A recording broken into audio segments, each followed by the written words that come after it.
You don't need to go to Niagara Falls when you can eat some Brian Balls. Diecast collectors and diecast reviewers on YouTube. This is Original Big Bri here. Welcome back to another NASCAR Authentics Wave 9 diecast review on my YouTube channel. Today we will be reviewing a very weird car from Wave 9 and NASCAR Authentics. And a lot of you guys might know I do love this candy bar a lot, but for the paint schemes, that's a whole nother subject right there. Today we'll be reviewing the Kyle Busch 2018 Snickers Almond Toyota Camry for Joe Gibbs Racing.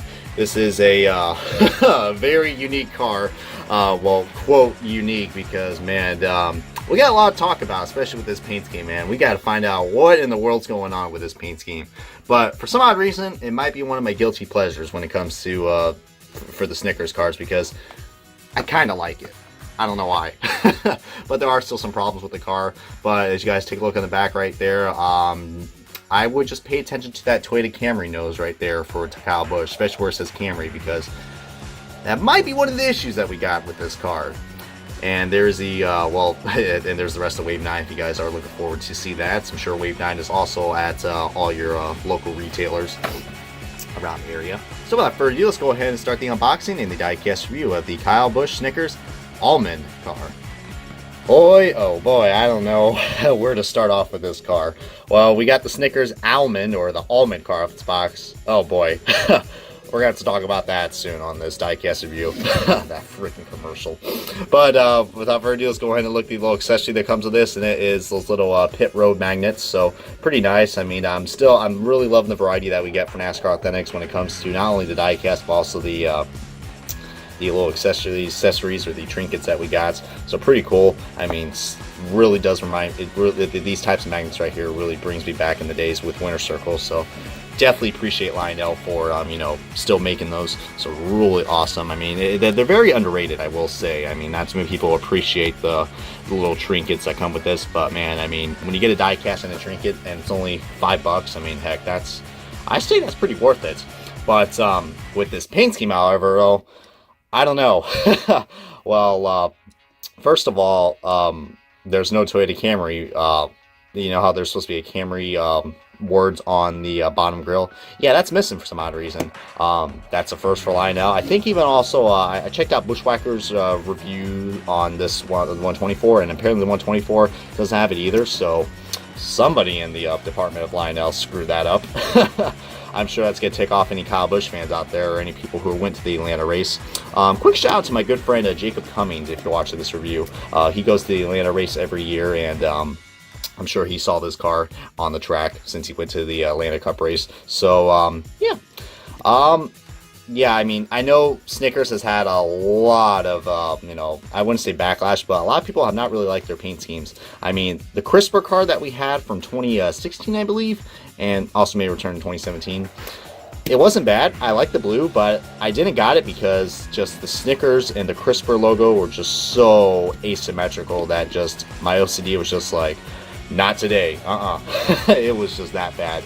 And then we had the Snickers car from last year, which I did not mind at all. I mean, it was still asymmetrical, but the colors on that car really just reminded me of a Snickers bar.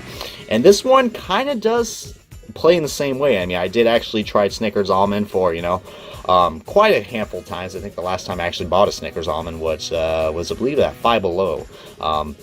If you guys know what that store is, then heck, comment below. But yeah, it's actually not that bad. I mean, it's definitely, I mean, of course, when you got the peanuts and the Snickers, it's, you know, it's really good. But it's definitely a different taste. I mean, I'm glad Snickers decided to experiment this, but, you know, you can't replace the peanuts, man. You can't. But, you know, I don't mind almonds. It definitely reminds me of an Almond Joy, just without the coconut, if that's the best way to describe it for you guys. I don't know. Yeah, it's definitely different. But this paint scheme, though, I mean, it's, man, it's something else. I mean, I do like the front. The front's really cool. I like this beige tan that we got going on to blend in with the almond logo. I do like that a lot. I like how the Snickers logo is perfectly symmetrical. That thing that's sticking out, insert that's what she said comment. That, I don't like that at all. But, you know, it's not that noticeable. Actually, kind of is. My point taken. The top half of this car, you know, I don't really mind. I mean, from the renders, I thought this was going to be all tan, but this is actually white, so pretty unique. It does look a little cluttered, but the contrast of this car with all the different colors it has, it does look nice. The white number with the white that's right on, that's right by it. I mean, it might be a little too hard to see, but not really. But you can definitely see, you know, I mean, from a distance, you probably can't really see that. But a lot's going on this car. I do love the front and the back though. I mean, we usually rarely get this type of color in any kind of NASCARs. What the hell is that on there? Looks like we got some suspicious marks on this. First time taking this car out of the box, so really odd. But paying $5 for this car. I don't mind this little pinstripe design that we got going on. It kind of looks like a pinstripe design, kind of like the Chase Elliott car, but it looks like this one decided, you know, do a little topsy-turvy and just curve down where the 18 is. But I mean, heck, I don't know, if they kept it as a pinstripe, maybe it would look nice, kind of like with the Chase Elliott Mountain Dew cars.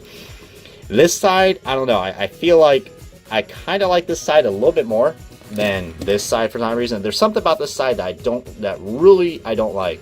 I mean, I think the only good thing about this car is that we can actually see the whole Snickers logo for once. I mean, that's pretty a miracle that we finally get to see the actual Snickers logo on every single side of the car, because usually they always have it cut off or some odd way, like it literally looks like a kindergarten just, you know, stretched and cropped out the Snickers logo and just went, oh, I'll put the S here and then the N here and then the curves on this other side. So I don't know, it just man, the Snickers cars really, I mean, I'm trying my best not to roast this car because I do kind of like it. All right, I mean, there are still some problems with it. I think the paint scheme still is a mashup of just crap, but still is, I mean, it's still decent looking. I mean, if they could clean up just a little bit, then I think it would look nice. I mean, like this side, if they can make this side exactly the same as the other side, I think it would look nice.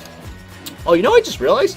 Maybe the reason why the Snickers cars are asymmetrical is maybe it's because people get cranky when they don't eat a Snickers. So maybe that's the reason why, because if you don't eat a Snickers, actually, I'm going to do that. I'm going to eat a Snickers right now and see if this paint scheme will change. Well, turns out that's not the case, guys. But I don't know. Maybe that's maybe that's the idea of why they are creating such horrifically asymmetrical paint schemes. I don't know. Maybe that's the case. But without further ado, let's go ahead and start the diecast comparison, which will be the Snickers car from that was also released from this year, from a few from one of the early waves of NASCAR Authentics, like Wave 3, I believe. So right off the bat, some people will disagree or agree which Snickers car looks better. I mean, I still think that the original Snickers car still looks pretty good, but you can definitely see that problem right there.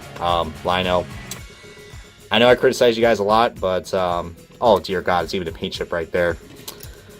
Lionel, man. Lionel. Gotta love him.